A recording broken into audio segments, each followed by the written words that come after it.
Anda tahu siapa itu Mustafa Kemal Atatürk? Dialah presiden pertama dari Republik Turki sekuler. Dialah dalang di balik kacaunya Khilafah Utsmani sampai Khilafah Utsmani harus runtuh pada 3 Maret 1924. Dan ketika Mustafa Kemal Atatürk berkuasa di Turki, dia menjadi diktator pertama dalam dunia Islam. Dia yang memerintah dengan tangan besi. Habis semua umat Islam dalam genggaman tangannya. Tangannya berlumuran darah umat Islam yang menghendaki agar Khilafah Utsmani kembali menghiasi bumi Istanbul. Mustafa Kemal juga yang berhasil menghapus segala bentuk hukuman syariah.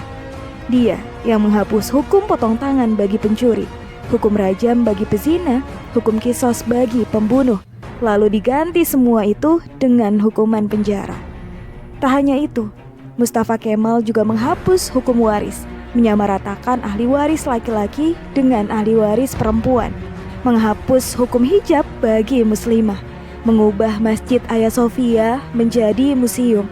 Kalimat azan diganti menjadi bahasa Turki, menggalakkan minum-minuman khamr di tempat umum, dan menjadikan majelis-majelis ilmu, kemudian menggantinya dengan tempat-tempat lokalisasi pelacuran dan diskotik.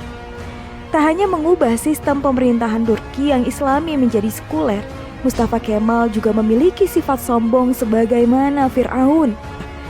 Dalam suatu kesempatan, Mustafa Kemal berpidato di hadapan para tentara, ex-tentara khilafah. Dalam pidatonya itu, Mustafa Kemal membanggakan dirinya dengan berkata, "Kini, siapa yang berkuasa? Aku atau Tuhan?" Dengan perasaan takut, para tentara itu serentak mengucapkan, "Andalah paduka yang kami takutkan sekarang." Mendengar jawaban dari para tentara itu, senyum kesombongan mengukir di bibir Mustafa Kemal. Tapi semua itu berhenti ketika periode akhir Oktober 1938. Saat itu, Mustafa Kemal awalnya menderita penyakit kulit. Namun, Mustafa Kemal menderita penyakit tambahan yakni malaria, liver, dan penyakit kelamin.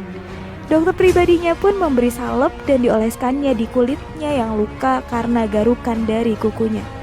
Dari Abdullah Azzam dalam bukunya Naratul Mafqudah menjelaskan prosesi ajal Mustafa Kemal Atatürk yang sangat mengerikan. Menurut Dr. Abdullah Azzam, sebuah cairan berkumpul di perutnya secara kronis. Ingatannya melemah, darah mulai mengalir dari hidungnya tanpa henti. Untuk mengeluarkan cairan dalam tubuhnya, dokter pun menusuk jarum di perutnya.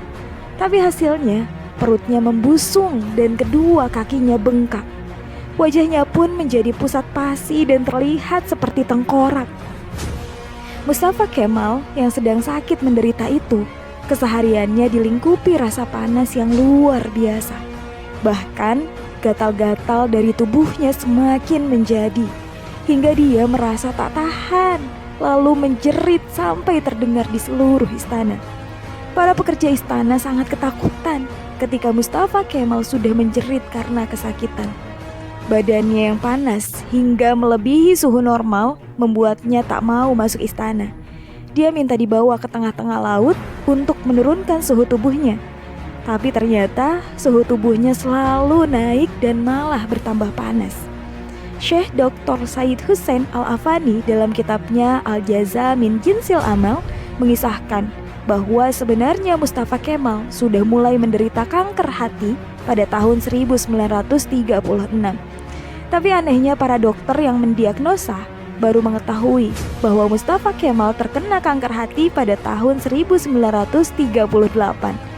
Dan puncaknya, pada pagi hari tanggal 10 November 1938, Mustafa Kemal dinyatakan mati oleh tim dokter. Sakaratul maut yang amat mengerikan bagi pengkhianat dan penghancur Khilafah Utsmani. Bahkan ketika akan proses pemakaman pun, para ulama Turki menolak untuk menyolatkan jenazah busuk Mustafa Kemal Atatürk. Baru dini hari ke-9, atas desakan dan permintaan dari adik perempuan Mustafa Kemal, barulah para ulama dan rakyat Turki mengkafani, menyolatkan, dan menguburkan Mustafa Kemal. Tapi naas, ketika jenazahnya akan dimasukkan ke perut bumi, Jenazahnya terlempar ke atas. Para peziarah dibuat repot oleh hal ini.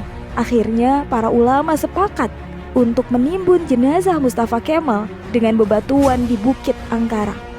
Baru setelah 15 tahun matinya Mustafa Kemal, jenazahnya kembali untuk dikubur.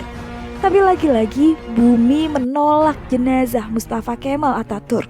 Hingga akhirnya jenazah Mustafa Kemal dimasukkan ke dalam museum etnografi di Ankara, Turki.